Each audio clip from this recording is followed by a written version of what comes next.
801, this is Deborah. Welcome to the God Discussion Show. Hey, how you doing? Great. How are you doing? Good. Well, just real quick, I grew up in Utah. I was raised a Mormon. When I was 19, I served a Mormon mission because that was the cultural thing to do, right? Mm-hmm. Mm-hmm. So say that again?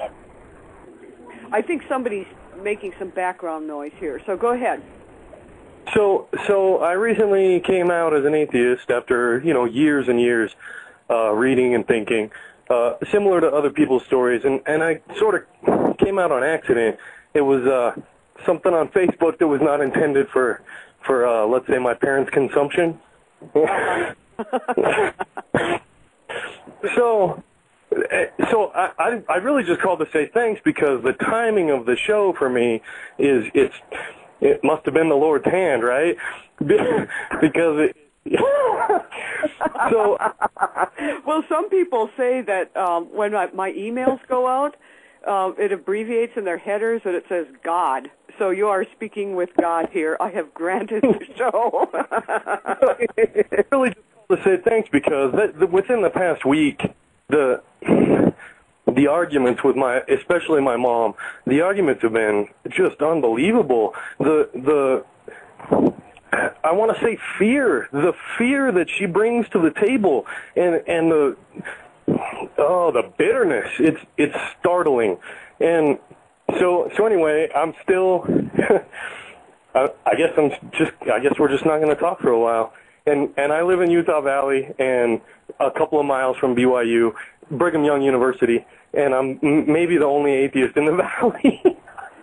You may very well, maybe there's more. I think ZJ and some other people brought this up, that a lot of people will just say, well, I'm of this religion, but they don't, take it all that seriously. They're probably more agnostic.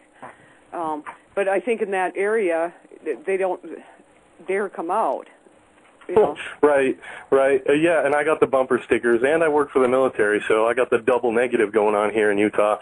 Wow. Well, I really appreciate your calling. Did you have any questions for anybody, or? I really just called to say thanks, and I am taking down notes because I, too, have a lot of new YouTube subscriptions to make. Excellent. And on the goddiscussion.com, there's links to everybody, that's on the show. So, it's the lead article, and then you can just link and go directly to their channel and subscribe. And, so that's easy, so you don't have to write it all down. And then what I'll be doing is putting this show onto YouTube, and then it's been impossible for me to keep up with the chat, but I'll also take the chat history, and that'll scroll through along with the show. So, that way it'll be there for you. All right. I really appreciate the show, and blessings from my invisible friend. All righty. Well, thank you so much for calling. Okay, and our next call is, this is another Skype, I think. It's Alan. So, Alan, I'm going to put you on. Well, let's see. Blog Talk's going real slow.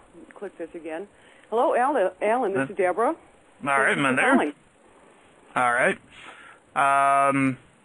Just wanted to call, say thank you to everybody that's on the panel. It's weird that the gentleman before me was Mormon. I was also raised Mormon. But my problem was I would ask questions that they couldn't answer. Like, if, in Genesis, when the world is created in 7 days, how is that physically possible?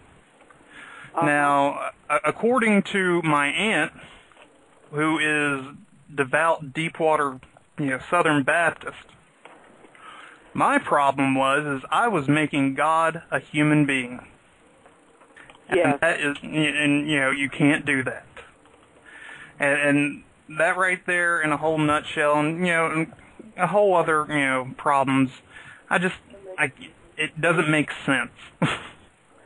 There's too many holes that need to be filled. So, go ahead. Exactly. And, on our site, I have something called the Bible Slam.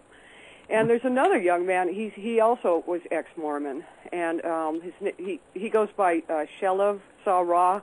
on YouTube. Just wonderful stuff that he has. He couldn't join us tonight, but as he's reading through the Bible, the reactions that he's having. But he too came from the Mormon faith, and I think with Mormons, in some ways it might even be more difficult because there's such a strong sense of community. With it, has that been your experience, or? Well, with my family, I take care of my grandparents, and they're Mormon, but they're more open-minded than what most are. They're like, well, hey, think what you need to. They don't look down upon me for believing the way that I do. I mean, my grandmother was a little bit crushed, but she got over it. So, I mean, I've been, quote unquote, blessed with, that situation. Well, that's very good. Did you have any questions for the people on our panel, or? No. I'm mainly subscribed to the majority. So. Excellent. But thank you guys. Y'all take care. Well, thank you. If I may, I actually think I can answer. He says he has a lot of questions. I'm pretty sure about religion. I'm pretty sure I can answer all of them. He can ask me anything. I'll be able to answer them all. Okay, by the way, who are you? This is not a discussion. By the way, all of my answers are going to be, you just need to have faith. So go ahead and ask all of your questions and just apply that answer, and have a nice day. Yeah, exactly. That's the universal, answer. And like I said, trying to debate with my aunt is, I just stop, and like I said, with her position, the way she is, I got to give her credit for just letting it go. She no longer, pushes it but the only thing is, they tell my cousin, who I think is 7 years old right now, that I don't believe in God and I don't believe in Jesus and all that. And they basically criminalized me in his eyes because I don't believe that way, which I think is the worst thing you can do with children. Yes, it is.